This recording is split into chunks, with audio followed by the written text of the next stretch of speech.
ઉમેદવાર એવું સમજીને તમે ચાલો તો મોદીજીએ પણ આ વખતે તમે જો તે વાત દોરાવી હતી કે દરેક સીટ પર હું ઉમેદવાર છું એ તરીકે મત આપજો. આપણે જોઈએ છીએ કે મોટાભાગની ચૂંટણી આખા દેશભરમાં જે યોજાતી હોય એમાં મોદીજી એક મોટો ચહેરો હોય છે. મોદીજીના નામ પર જ તમે જો તો ચૂંટણી લડાતી હોય છે. એટલે અહીં પણ તમે જુઓ કે વિકાસનો ક્યાંક જાદુ કામ કરી ગયો છે. કેમ કે અત્યાર સુધી તમે જુઓ કે બંગાળની જયારે વાત આવે ત્યારે બંગાળની અસ્મિતા સાથે જોડી અને મમતા દીદી પોતે એવું કહેતા આવ્યા છે કે દરેક સીટ પર હું હાજર છું.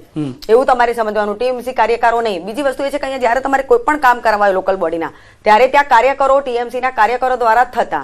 એટલે એ પ્રકારે આખું તમે જે ચિત્ર જોવો એ ત્યાંની ટીએમસી જે કહેવાય કે એની આજુબાજુ ફરતું રહેતું હતું. આમ મમતા દીદીની એટલી પકડ હતી કે ત્યાં સામાન્ય લોકલ મુદ્દાઓ પણ ભૂલાઈ જતા હતા કે દીદી અમારા દીદી, જેમ કે અહીંયા આપણે મોદીજી માટે કહીએ છીએ કે અમારા મોદીજી, એ પ્રકારે ત્યાંનું વાતાવરણ અત્યાર સુધી એ જોવા મળ્યું છે. એટલે વિકાસને સાઈડમાં રાખીને તમે જુઓ કે બંગાળ એટલે મમતા દીદી, મમતા દીદી એટલે આપણા દીદી, આ પ્રકારનું એક ગુજરાતીમાં કહી શકાય કે વાતાવરણ ત્યાં ચિત્ર હતું. પરંતુ આ વખતે તમે જુઓ કે મોદીજીએ અને અમિત શાહનું એક સ્વપ્ન હતું કે ભાઈ જે શ્યામા પ્રસાદ મુખર્જીની ભૂમિ કે જે કહી શકાય કે ભાજપના માનસ નેતા, આમ તો વૈચારિક નેતા કે જ્યાંનું ઉદ્ભવ સ્થાન હતું, અને તમે જુઓ કે અનિલભાઈએ જેમ કહ્યું એ પ્રકારે ત્યાંના મોટા બધા જે વિચારધારાથી લઈને વંદે માતરમ બધું જ ઉદ્ભવ એક આખા જે દેશના બૌદ્ધિકો જે છે મોટા ભાગના એ બધા બંગાળથી આવતા હોય છે. એટલે કહી શકાય કે દેશ પર એની ક્યાંક ને ક્યાંક અસર હતી. એટલે મોદીજીનું એક સ્વપ્ન હતું કે ભાઈ ક્યારેક પશ્ચિમ બંગાળ તો એક એમના લિસ્ટમાં હોવું જ જોઈએ.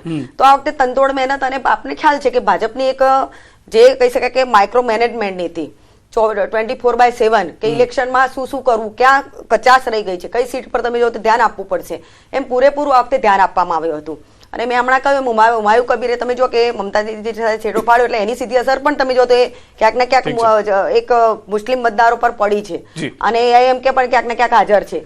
એટલે આ બધી વસ્તુની અસરમાં તમે જો કે મમતા દીદીના જે મતો છે એમાં પણ તમે જુઓ કે ક્યાંક ને ક્યાંક સેંધ પડી છે અને બટવારા થયા છે, મતોનું ડિવિઝન થયું છે. એટલે એની અસર પણ આવવાની છે. ઠીક છે.